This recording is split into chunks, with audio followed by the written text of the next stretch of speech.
From shoving a sharp blade through someone's eye, to brutally killing two men with a single pencil, John Wick sure has a unique way of executing people, so here are 10 of his most shockingly brutal kills. First off, he shot a person through the roof of a car. Yes, you heard that correctly. There aren't many examples of how clever John can be with his kills in the first movie, but one key shot of John driving quickly through the streets and trying to shake off enemies who are on top of it is one of the first examples of the assassin's surprising creativity. He hits an assassin with his car, and as the person slams on top of the car, John shoots his gun through the roof several times until the assassin on top falls forward. He does this while drifting around bends at high speeds, but this one is pretty mild compared to what he ends up doing later on in the franchise. So you found the script first. How did you come across it? It was sent to me from a producer named Basil Iwanek. Cool. Yeah. And so they do come from a stunt background. I was wondering, how does that affect their directing style? They know action really well.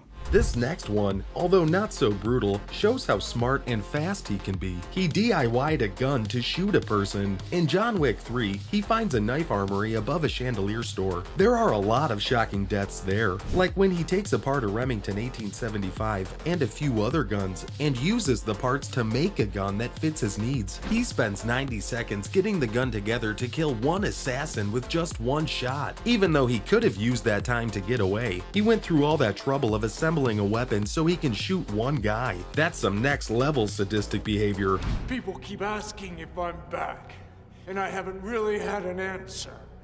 But now, yeah, I'm thinking I'm back. So you can either hand over your son, or you can die screaming alongside him! But is he sadistic though? It may seem like that sometimes, but this next kill proves otherwise. I'm talking about the time when he killed Iosif. John goes back to being a killer because Iosif killed his dog, but Iosif's death was surprising because it was so boring. John went through hell to find the person who killed the puppy and get his payback, but when he did, there was nothing dramatic about it. He walked away after shooting Iosif in the head. It could be because Iosif was such a loser that he didn't even come close to killing John, or it could be that John just doesn't think much of killing people and isn't a sadist, even though in later scenes he was shown gouging out the eyes of random, unknown attackers. Well, that's an argument for later, I guess. But when people take things from you that you treasure and love, there's a violence that erupts.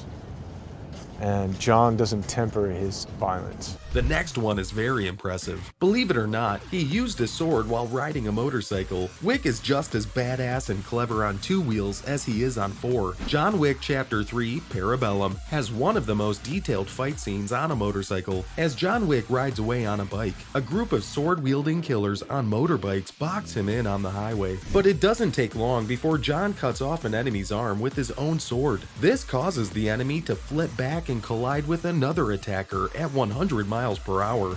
You're on a motorcycle, you're wind machines, but that could move, you know? We could literally have all of the behaviors, leaning and hitting each other, and choreography. Doing the kind of virtual reality dream action sequence. So it's motorcycles with swords.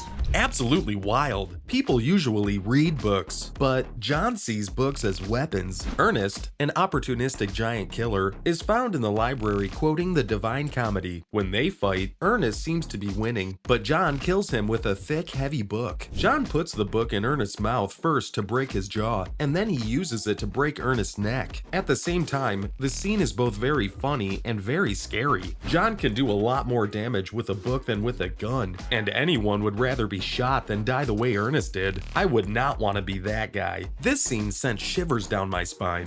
Was there anything go wrong in this scene? How many takes did this take? He was like long night, to be honest. Like he was like long night. We're supposed to finish because it's library. We're supposed to finish the. That's right. Yeah, we're supposed to finish. People are coming in to actually. People read the books. Throughout John Wick 1, we're told a very famous incident several times, but in the second part, we finally get to see it. He killed 2 people with a pencil. Before 2017, people called the part of The Dark Knight where Joker makes the pencil disappear the pencil trick, but John Wick Chapter 2 went a few steps beyond that. In John Wick, Vigo tells Iosif that he once saw John kill 3 people with a pencil. Right away, that scene became a must-have have for a sequel. Even though there were only 2 guys, John Wick Chapter 2 completely lived up to that fantasy. John stabs one attacker several times before pushing the pencil straight through his ear. He then uses the same pencil to cut the throat of another attacker and slides it into the back of his neck. I know it wasn't just me who thought they were gonna puke after this. Even felt a buzz in my ears. When he gets angry, he can even break rules. Yeah, I mean, John Wick was the first time I ever heard about killing someone with a pencil. Yeah.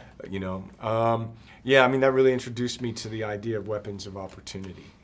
You know, what that could be. Like the time he killed Santino in the Continental, John is a very cruel killer, but he has always admired the Continental and followed its rules. One of these rules is that you can't kill on the hotel grounds. John killing Santino in the Continental in John Wick Chapter 2 was a big shock. Santino D'Antonio ate dinner in front of John in the Continental, where he knew he couldn't be killed, but John was even angrier than when he was in front of Yosef, even though he knew there was no way out. He gave Santino a clean headshot as he chewed on his food. Not all his kills have to be serious, some are absolutely hilarious. Like the time when he used a horse to kill people. The John Wick series has always been more dramatic than funny, but there have been some comedic moments of violence here and there. John Wick Chapter 3 gave funny kills a whole new meaning. In the 2019 movie, John kills and flees through New York City on a horse. This was, naturally, the hardest John Wick scene to film, but it's how he gets the horse that makes for the most ridiculous and far-fetched kills in the series. John keeps slapping the horse's rear end, which makes the horse kick its leg back and hit the attackers, sending them flying. It's way too much and doesn't fit with the rest of the movie, but it's still hilarious. I had a good laugh on that one. He's always had a connection with dogs, so it's no surprise they make an appearance throughout the movies, like when he teamed up with Sophia's dogs. Sophia is the manager of the Continental in Casablanca. She has 2 Belgian Malinois dogs that are trained to kill. They bite their enemies in sensitive spots until they are lying in pools of blood. But even though John doesn't own the dogs, he works with them in some way, and together they leave Casablanca in a bloody mess. It was one of the most entertaining parts of John Wick Chapter 3. John didn't take the dogs with him, but there's another dog in John Wick Chapter 4 that looks just as well trained as Sophie's hounds, and the trailer indicates more bloodthirsty action involving dogs. This last one might be the most painful one yet. He stabs a guy in the eye. John meets another killer in the knife museum before he puts together his own gun. John puts the attacker in a stranglehold and slowly pierces his eye with a sharp knife. It's impossible to watch if you can't stand blood in your eyes. But what's most surprising is how cruel John is, which he has never been in the John Wick movies. Even though he's generally quick with ending the lives of his enemies, John picks what has to be the most torturous and awful way to kill the unnamed attacker, and he does it patiently, as if he's enjoying every second. That made me uncomfortable, but it was still cool to some extent. That's it for the 10 most surprising John Wick kills.